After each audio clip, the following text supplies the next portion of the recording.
In 1952, Britain built the future of aviation.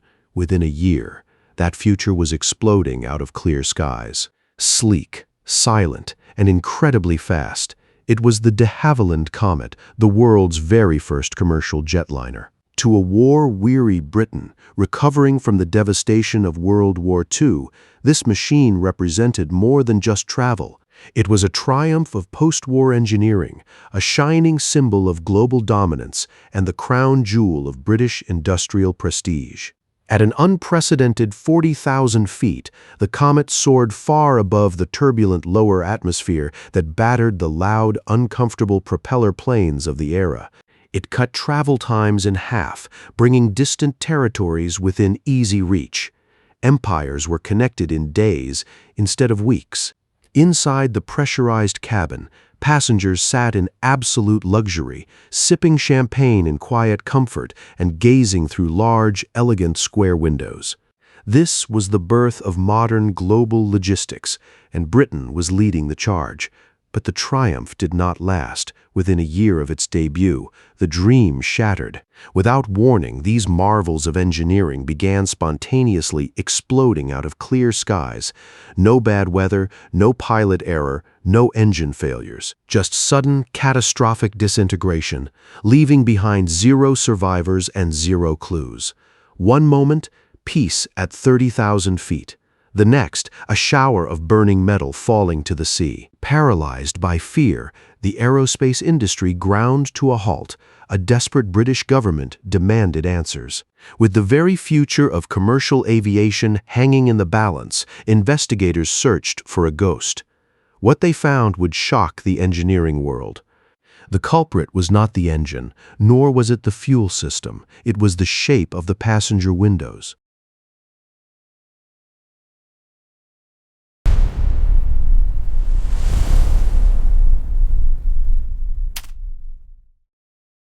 To fly at 40,000 feet, the Comet had to conquer an environment hostile to human life.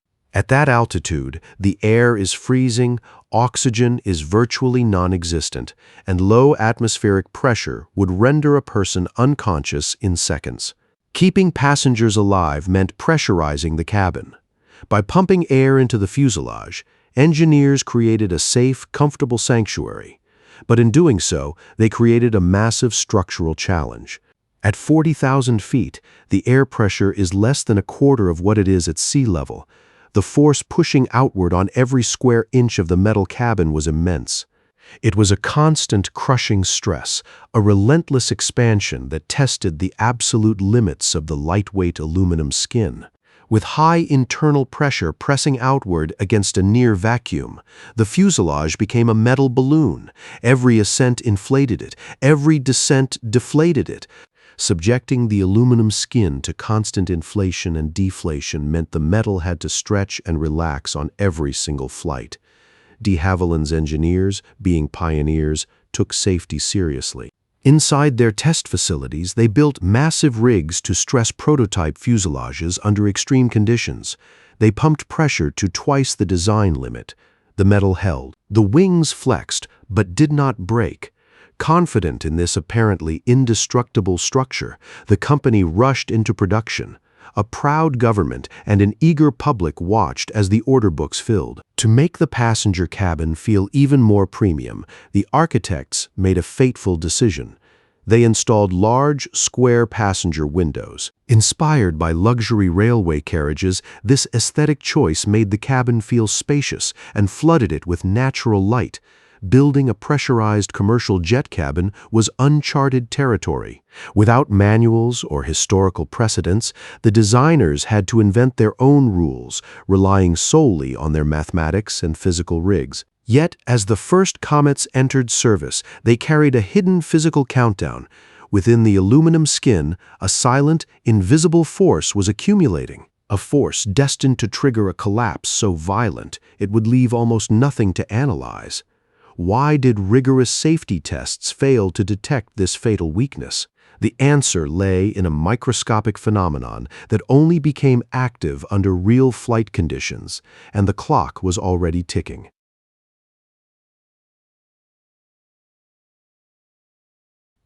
In May 1952, the Comet officially entered service. Instantly, it became a global sensation. Celebrities, politicians, and the wealthy clamored for tickets to experience a quiet, vibration-free flight. For the airline, British Overseas Airways Corporation, or BOAC, the future looked limitless. Then came January 10, 1954. Climbing out of Rome into clear skies, BOAC Flight 781 carried 29 passengers and 6 crew. All instruments were normal. The engines hummed perfectly. As the aircraft reached 26,000 feet over the Mediterranean Sea, the pilot began radioing a routine weather report to a nearby flight. Suddenly, the radio went dead mid-sentence. On the Italian coast, witnesses reported hearing a sound like thunder. Looking up, they saw burning debris falling through the clouds. The plane had disintegrated. All 35 people on board were lost in an instant. Shock waves rippled through the aviation community. The fleet was instantly grounded. Investigators tore the engines apart, tested the fuel lines, and checked the controls. They found absolutely nothing. Yet, under intense political pressure to protect Britain's lead in the jet age, the government took a gamble. They allowed flights to resume after only minor modifications, arguing the crash was a random fluke, perhaps a maintenance error or a fuel tank explosion. It was a fatal mistake. On April 8, 1954, only weeks after flights resumed, South African Airways Flight 201 took off from Rome. Another comet. Climbing over the Mediterranean toward Johannesburg, the crew expected a routine flight. It never arrived. At 26,000 feet, the radar screens went blank. Like Flight 781, the aircraft had exploded in mid-air. All 21 people on board perished. Denying the crisis was no longer possible. Grounded indefinitely, the Comet fleet sat on the tarmac. Declaring the investigation a national priority, Prime Minister Winston Churchill mobilized the Royal Navy to salvage Flight 781's wreckage from the Mediterranean floor. Churchill knew that if they could not solve this mystery, the British aviation industry would die. He famously commanded that no expense be spared and no effort withheld to find the truth. Divers braved treacherous currents to haul pieces of shattered aluminum from the deep. Yet, analyzing the recovered metal only deepened the mystery. The engines showed no signs of malfunction. The fuel tanks were intact. What was tearing these state-of-the-art aircraft apart?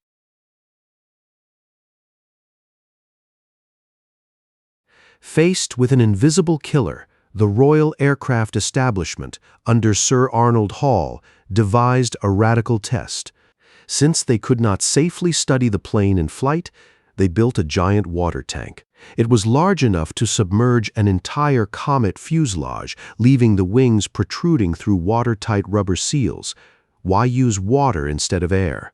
The reason was simple but crucial. Pressurizing the cabin with compressed air carried a massive risk. If the hull ruptured, the air would expand violently, exploding the fuselage and destroying the evidence of the failure. Water, being incompressible, behaves differently.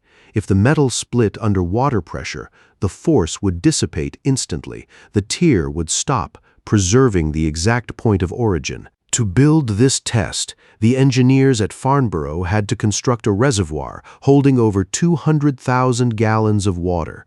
It was a massive feat of engineering in itself. Day in and day out, the pumps groaned under the strain, mimicking the harsh life of a jetliner. They worked in shifts, monitoring gauges for any drop in pressure, knowing that a single crack could appear at any second. It was a game of patience against an unseen enemy. They filled both the tank and the plane's cabin with water. Massive hydraulic jacks flexed the wings to simulate turbulence.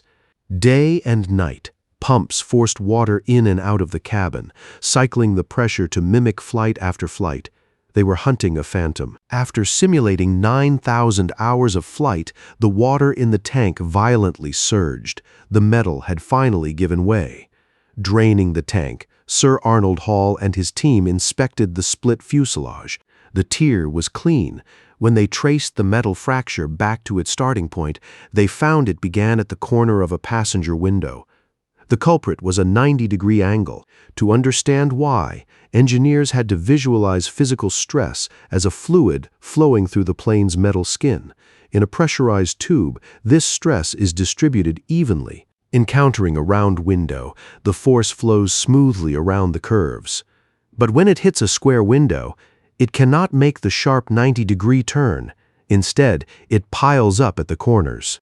This is stress concentration. At the sharp corners of the Comet's square windows, physical stress was concentrated up to 3 times higher than across the rest of the fuselage.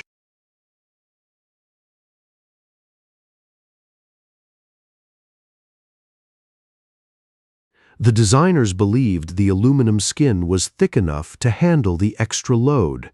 However, they overlooked a fundamental law of materials science: metal fatigue. Subjected to repeated stress cycles of inflation and deflation, metal undergoes microscopic changes. Tiny dislocations in the aluminum's crystal structure accumulate. Over hundreds of flights, these microscopic flaws migrated toward the points of highest stress, the square window corners. When aluminum is bent back and forth, it doesn't break immediately. But it remembers every bend. On a molecular level, the atoms are pushed out of alignment. Once a crack starts, it acts as a stress concentrator itself, making the stress at the tip of the crack even higher. The process accelerates. What started as a microscopic gap between atoms becomes a visible hairline fracture, then a split, and finally, a catastrophic structural failure. Eventually, a microscopic crack formed. Invisible to the naked eye and hidden beneath paint, it grew a fraction of a millimeter with every pressurization cycle. Then came the breaking point. Once the crack reached a critical length, the weakened aluminum could no longer hold the tension. The crack propagated. It traveled at the speed of sound. At 26,000 feet, the pressure differential turned a tiny tear into a catastrophic explosion. Expanding air rushed out with supersonic force, ripping the metal skin like wet paper and shredding the airframe in milliseconds.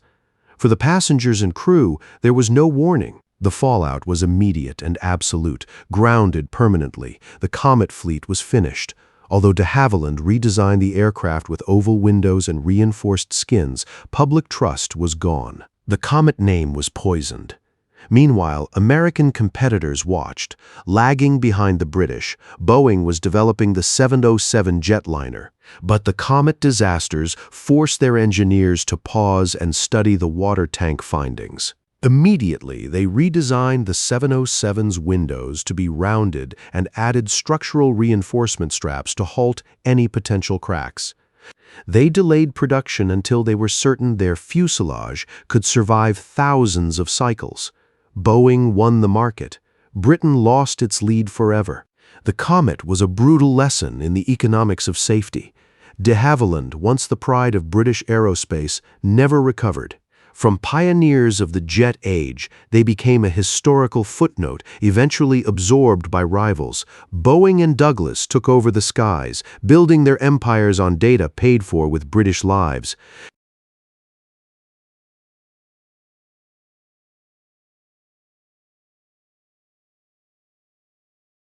The Comet disaster changed aviation history.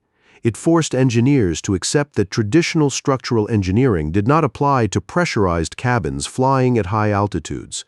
Out of the wreckage, they had to build a new science: aviation forensics and structural fatigue analysis. Before this, design focused on static strength. If a fuselage could handle twice its maximum expected load, it was deemed safe. But the Comet proved that structures can fail under forces far below their limit if applied repeatedly. The enemy was not a single, massive blow. It was the cumulative fatigue of routine flights. Though stress concentration was known in civil engineering, no one had applied it to thin aluminum hulls under cyclic pressure. Metal fatigue was associated with moving parts like steam pistons and axles, not static airplane cabins. The Comet forced a total rewrite of engineering textbooks. It proved that metal has a memory. Every pressurization cycle leaves a permanent mark at the molecular level. Ignore that memory, and the system will eventually tear itself apart. We live in a world of square rooms, square tables, and square buildings. We assume 90-degree angles are safe, but physics does not care about human comfort. In the high sky, a right angle is a death sentence. This realization transformed modern engineering. Today, every aircraft component is designed under a damage tolerance philosophy. Engineers assume microscopic cracks will form. Instead of trying to prevent them entirely, they ensure these cracks cannot grow to a dangerous size before routine maintenance detects them. Before this, aviation safety was reactive. If a part broke, they fixed it. The Comet forced the industry to become proactive. Now, engineers had to predict how materials behaved over decades of cyclic pressure. It birthed the modern culture of aviation safety, where every component is tracked, measured, and retired long before it can fail. Hence, the rounded windows on every commercial flight today. Smooth curves allow physical stress to flow smoothly around the frame, preventing concentration. It also explains the metal bands hidden beneath the cabin skin, crack stoppers designed to halt a tear if a failure occurs. Look at the curve of an airplane window next time you fly. It is not a stylistic flourish. It is a mathematical barrier. It is a monument to a painful lesson. Every safe flight at 40,000 feet relies on the lessons paid for by the shattered comets. Those curves are the only thing protecting you from the physical limits of the sky. The saga of the de Havilland Comet is a stark lesson in the logistics of power. Building a system that dominates, be it an empire, a supply chain, or an airline, requires pushing against the physical limits of nature. But the harder you push, the more you expose the hidden vulnerabilities of your design. For the Comet, that vulnerability was not a complex engine failure or a computer glitch. It was a 90-degree angle. A simple aesthetic preference for square corners defeated the most ambitious engineering project of its era. It dismantled a British industry and shifted the balance of aviation power to America. In complex systems, the most catastrophic collapses often hide in the most mundane details. Boarding your next flight, take a moment to look at the window next to your seat. Touch the smooth, rounded frame. That curve is not there to please your eye. It was engineered to save your life, keeping the crushing pressure of the high altitude from ripping the aluminum hull apart. Think of the metal fatigue that is silently accumulating in the frame as you fly. Think of the crack stoppers hidden beneath the plastic paneling, waiting to catch a tear. The safety we enjoy today was bought at an unimaginable cost. A simple curve is all that stands between a peaceful journey from a sudden, violent explosion. It is a testament to the fact that physics makes no exceptions for human convenience or style. The Comet was a masterpiece, but it was brought down by the laws of geometry. In the logistics of power, the smallest detail is often the ultimate point of failure. If you want to understand the hidden physics and systemic failures that shape our modern world, consider subscribing to Logistics of Power. We will continue exploring the invisible forces that build and break history.